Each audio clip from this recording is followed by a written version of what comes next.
Squibb presents the finest in motion picture entertainment, Academy Award.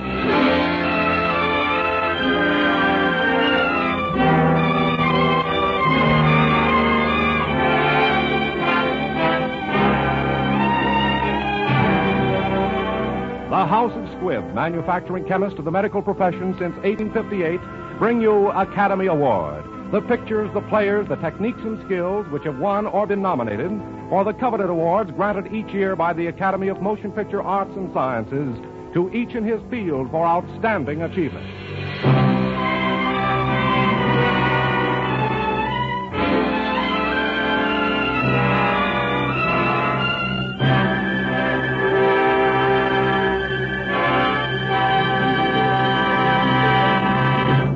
Each week, Squibb on the Air brings you only the finest performances. Squibb in your home brings you only the finest medicinal products, pure, effective, reliable. Squibb, a name you can trust. Tonight's picture is the story of Louis Pasteur. Tonight's star is the distinguished motion picture actor, Mr. Paul Muni. The story of Louis Pasteur was written for radio by Frank Wilson with an original musical score composed and conducted by Leith Stevens. And our producer-director is D. Engelbach.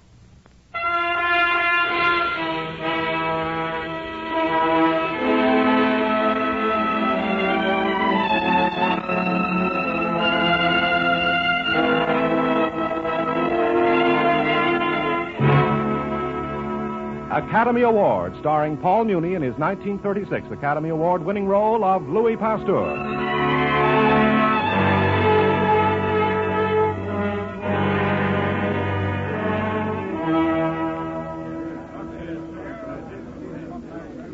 Come, Pasteur. Tell us precisely what you mean. Your Majesty, the hospitals of Paris are pest houses. There's scarcely a doctor in the city who's not carrying death on his hands and instruments. So? And what does the learned court physician, Dr. Charbonnet, think of that? I think, Your Majesty, that Monsieur Pasteur must blame his microbes. You see, he possesses a private menagerie of invisible beasts. Exactly. Dr. Charbonnet could see them for himself if he took the trouble to use his microscope. He would watch them multiply into murderous millions. They breed in filth. They must start from the gutters in Paris tonight and by tomorrow claim some mother from this very court. Preposterous. You, Charbonnet, treated a court servant today. She died tonight, a victim of your bigotry. Moreover, the unclean midwife who attended her will attend your next more illustrious patient and may bring death to the Countess Gabrielle de Villefort. Stop! I forbid any more. You have gone too far, Monsieur Pasteur. The Countess Gabrielle de Villefort is Her Majesty's sister. Your Majesty, I speak only in warning. Pasteur, is it not true that you're practicing medicine of a kind when it is known that you're only a chemist? And is it not true that you are the author of a pamphlet that has caused the death of a famous physician? I'm not practicing medicine, Dr. Rossignol. I'm trying to put a stop to the negligence of those who do. Pasteur, in your processes for improving our wines and beer, you have rendered France a great service. We appreciate it. In the future, you will confine yourself to that field, to your pasteurizations. It is my wish. No, it is my command. Now, Monsieur Pasteur, have you anything to say? It is my birthday, sire. I can only hope that God will spare me the years until these learned doctors know and understand the vicious and invisible world of the microbes as I have learned to know and fear them.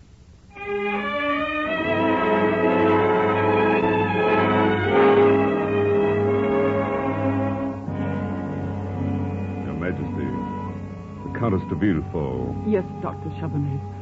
Your Majesty, she is dead. My sister. My sister. It is the hand of God, Your Majesty. But, monsieur, if Pasteur had been here... Pasteur, Your Majesty, is not a doctor. Even so, monsieur, I did not agree with the Emperor. I believed in Pasteur. And had he not been banished, he might have saved my sister.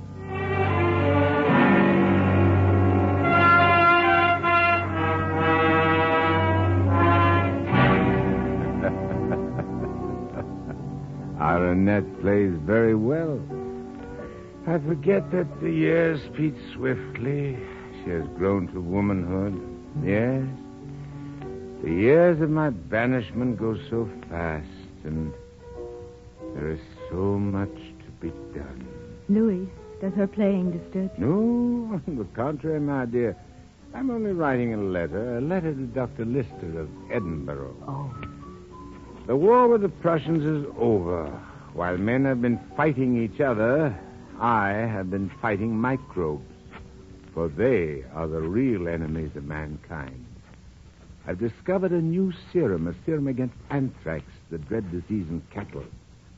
Tests are not yet conclusive, but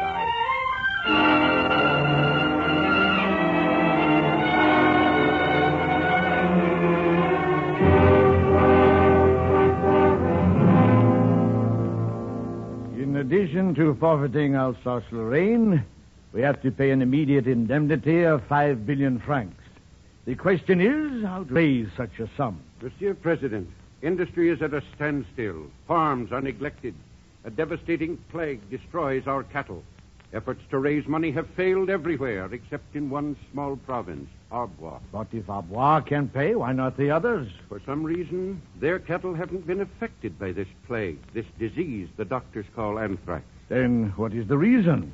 Every animal saved will buy back some Frenchman's liberty and self-respect. Perhaps Dr. Charbonnet or Dr. Rossignol can tell us. We believe it is the fields of this province.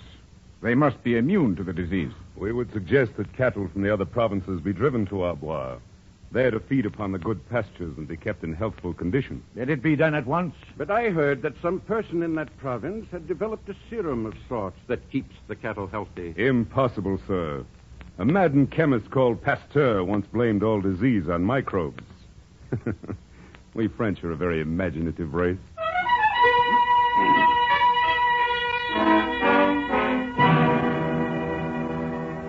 Monsieur, this animal is immune. how many days since we injected with the serum? 6 days. 6 days. And 4 days, according to the records here, that you injected with the anthrax germs.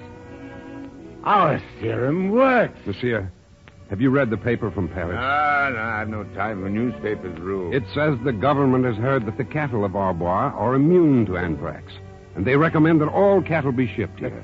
Nonsense. A journalist's pipe dream. Who would be so idiotic as to do that?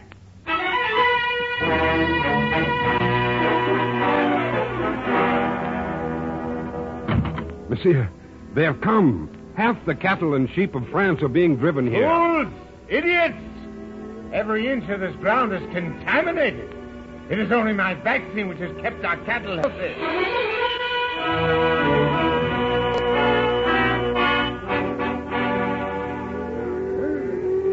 I say no! No, you son!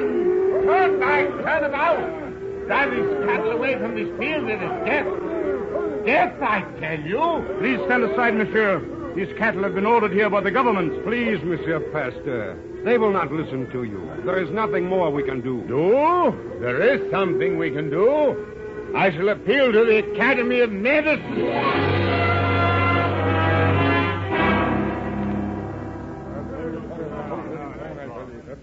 And I say Pasteur is right. He's wrong! Wrong! No, he's wrong. Gentleman, Pasteur was discovered to be a charlatan 10 years ago. I see no reason for accepting him now. I disagree, Dr. Charbonnet. If someone has a cure for anthrax, I want to know about it. Mr. Chairman, Dr. Rossignol, I have something to propose. Let us take 50 normal, healthy sheep, 25 of which will be vaccinated by Monsieur Pasteur. The others will remain as they are. I shall then infect all 50 sheep with anthrax by injecting them with the dark, poisonous blood of diseased sheep. And I defy any man or any vaccine to save one of them. Bravo! Bravo! He wouldn't dare. I know the man. Doctor, can you answer for Monsieur Pasteur? Why, I hardly know what to say, gentlemen. Pasteur has gone. He is not here. It's just as well. He wouldn't dare accept. Gentlemen, I am Pasteur. I accept challenge?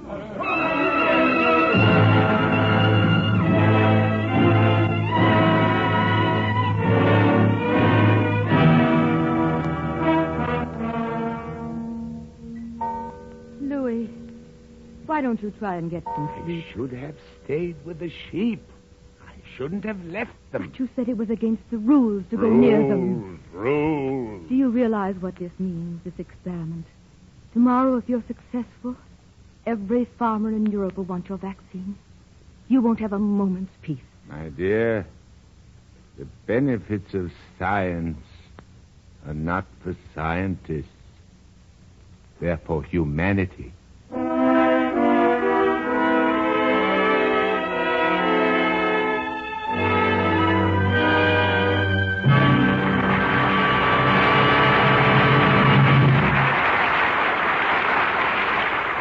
Before continuing with the second part of Paul Muni's Academy Award-winning performance of The Story of Louis Pasteur, I'd like to tell you about an exciting evening I had last week. I was attending a preview of Warner Brothers' new picture, Devotion, starring Ida Lupino, Paul Henreid, and Olivia de Havilland. With the crowd milling around and the photographers jockeying for position, the commotion was terrific. Hold it, please, Miss Lupino. Can I get one more? Thank you. You're a lucky guy having these pretty girls smile at you all the time. That's my business, making them smile. Well, you know it's my business, too. After all, there's nothing like Squibb Dental Cream for bringing out an attractive smile.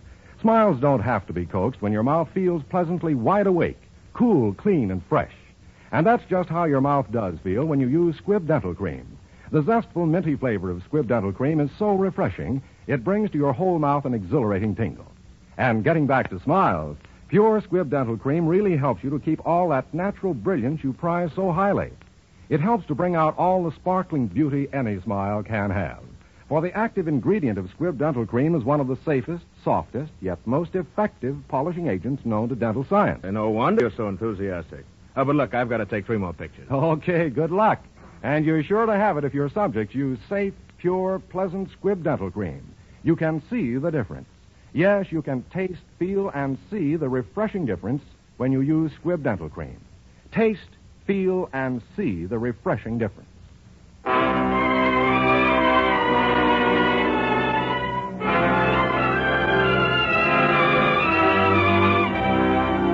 And now for part 2 of tonight's picture, the story of Louis Pasteur, starring the Academy Award winner, Mr. Paul Muni.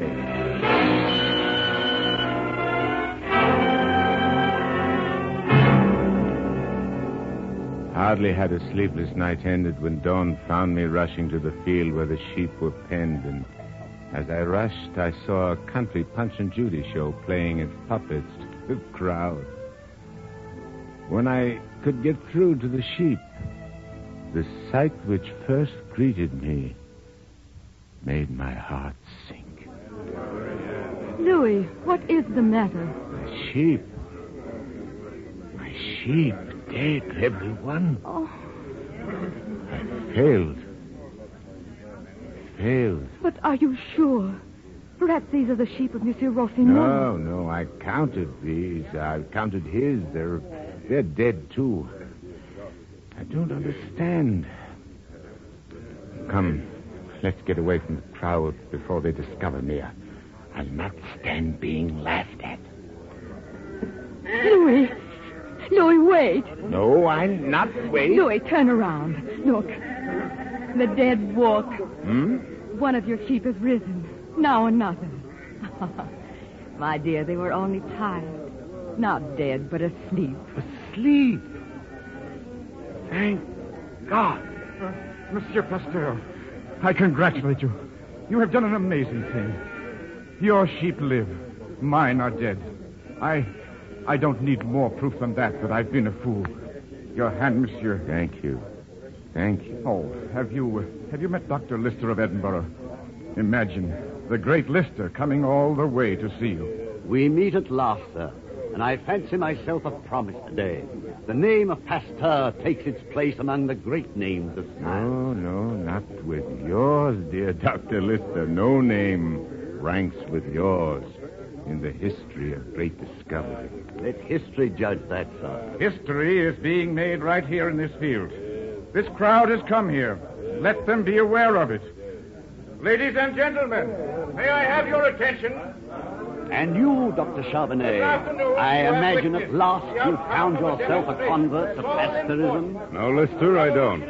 I do not regard these carnival performances as conclusive. What the effects will be upon the future of creative medicine. It marks a definite turning point in the world of science. Why are they laughing, my dear Pasteur? Why not? Look at the crowd. Its back is to us. They cheer the happy conclusion of the Punch and Judy show. Charbonnet is quite right. They haven't even heard what Rossignol is saying. Pasteur, my friend, they don't understand. Yes, they understand. But science, of course, cannot compete with the Punch and Judy show.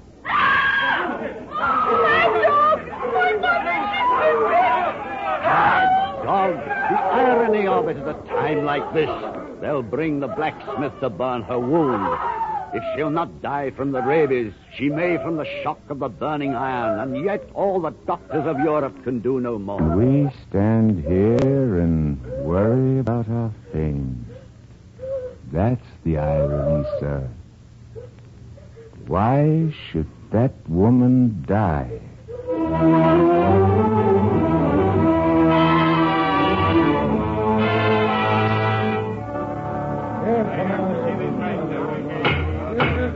Gentlemen, must we continue to allow the prattle of a mad theorist to undo the work of centuries and make a laughing stock of the entire medical profession? You have all read this article. Mr. President, I have seen Pasteur produce rabies in healthy animals by injecting them with a fluid taken from the mouth of a mad dog. Have you seen its germs? Not yet, no. Of course you haven't. There is no such thing. Pasteur imposes upon the public with his hallucinations. What about his vaccine for anthrax? That is no theory, that is a fact. It not only elected him to this academy, it saved our farmers enough money to pay for the entire war.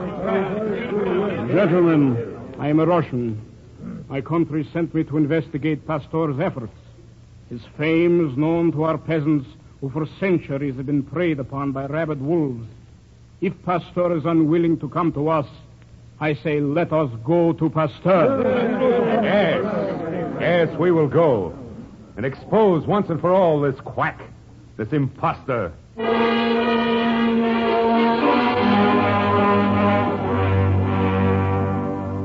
Monsieur Pasteur, in your last paper to us at the Academy, you said you were on the threshold of a vast new world. Might we inquire if you've crossed that threshold? Good question, Charbonnet. After all, Pasteur, the Academy has come to you. Gentlemen, science takes a step, then another, then it stops and reflects before taking a third.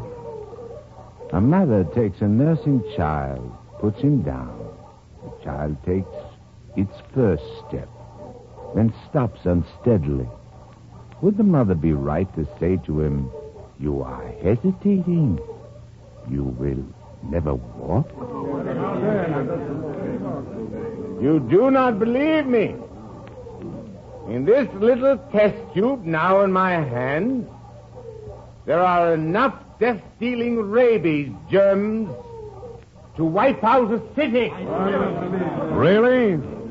Allow me. Careful, Charbonnet. No, it smells dreadful. I implore you. Why? If you have the slightest scratch on your hand. Oh, I see. Well, I do have something of a scratch. A cut from a nail as I entered your laboratory here. So now we shall see, eh? I'll pour a bit of your virus powder into my wound. There now. All I want is to have you predict the hour of my death.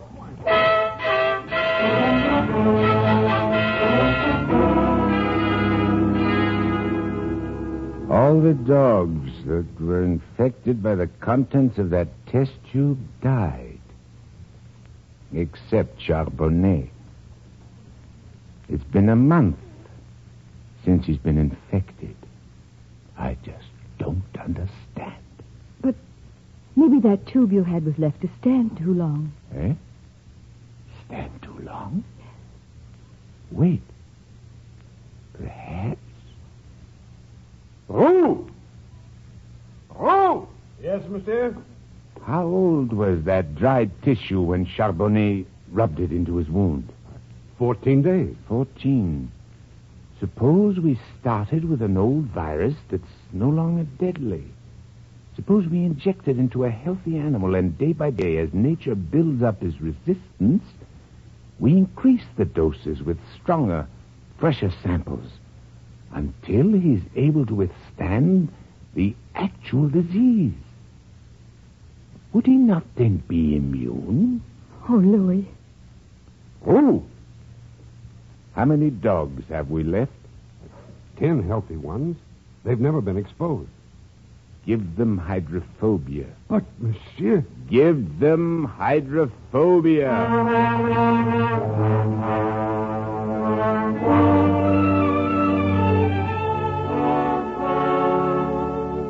Louis, a doctor to see you. For me? Doctor? Monsieur, we have come from Alsace. This little boy was bitten. I've done all I could, but that isn't very much. But you can help him. Well, how long has it been? 11 days. The dog was rabid. I made the test. Take the boy and put him to bed. You will save him. Don't misunderstand me. My treatment has saved dogs. 10 of them. But I haven't the faintest notion what effect it would have upon a human being. If I failed. It put me in prison, Louis. Perhaps the guillotine.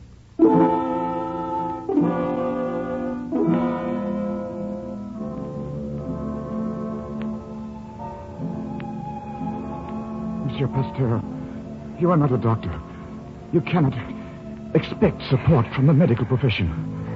I implore you to attempt nothing irregular. Yes, I know. The boy will die anyway.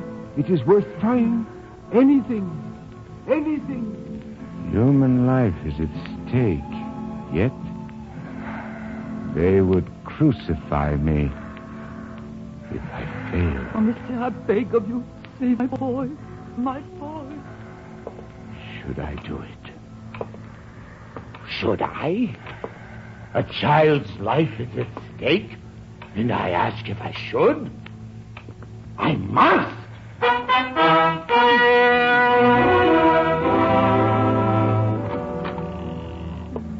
Louis, what are you doing? Louis, you'll go to jail. To the guillotine. Don't talk. He's asleep.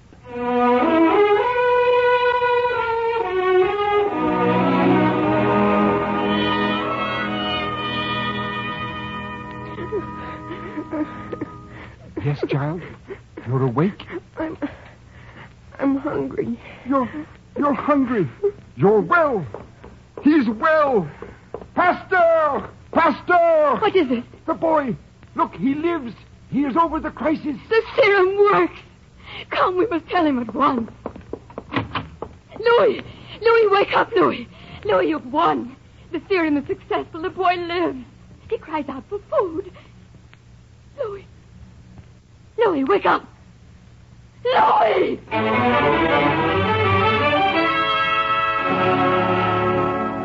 Dr. Charbonnet, you must come at once. My husband has been stricken. Me? You asked me to wait upon him? But we're... No, Dr. Charbonnet. My husband has faith in you. He respects your ability. Madame, I have opposed him. I have been his enemy. No, Dr. Charbonnet. The only enemy my husband has is disease. Madame, I thank you for that. I'll call my carriage. We'll leave at once.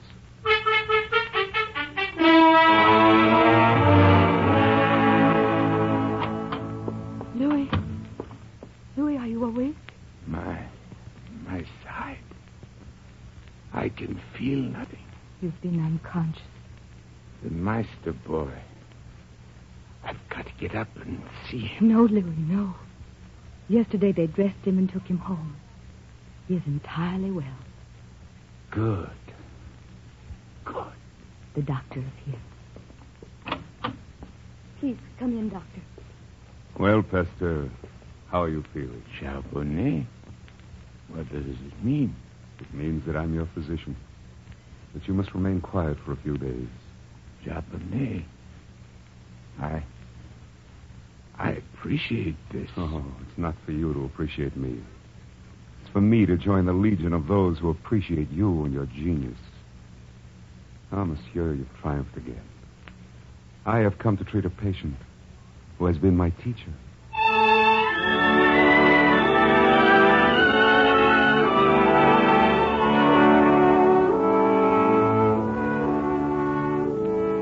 Dr. Charbonnet. Madame, how is he? Oh, he seems well enough, but listless. He doesn't seem to care, to have an interest, to fight. Oh. I'll have a talk with him. We have something that might interest him, eh? Will you follow my lead? Oh, yes, Doctor, of course. Good morning, monsieur. You're looking better. Good morning, Dr. Charbonnet. I'm afraid I don't feel better. I feel tired and old. Oh, I'd rather hope that you'd be feeling your old self again, particularly today. Why, today? Well, I would relish seeing the old Pasteur in action. Action? What do you mean? Well, Dr. Rue just told me when I arrived that some foreign scientist is giving a lecture at the Sorbonne this afternoon. He claims he will disprove your entire germ theory. What? Marie! Is that right? Yes, Louis. Who is that man? What's his name? We don't know. But, of course, you're too tired. Tired? Nothing. Order the carriage bringing my clothes. We'll go there at once.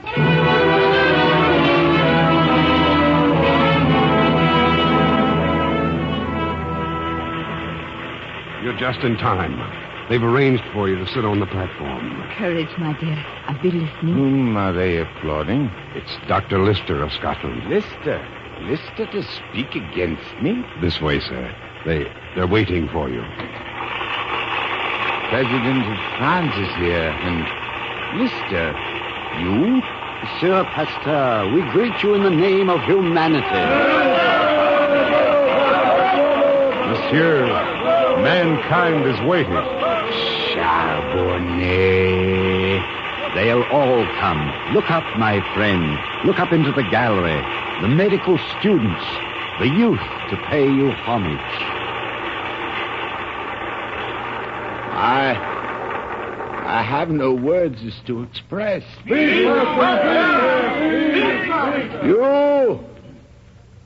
You young men in the gallery, you doctors and scientists of the future, do not let yourselves be tainted by a barren skepticism, nor discouraged by the sadness of certain hours that creep over nations.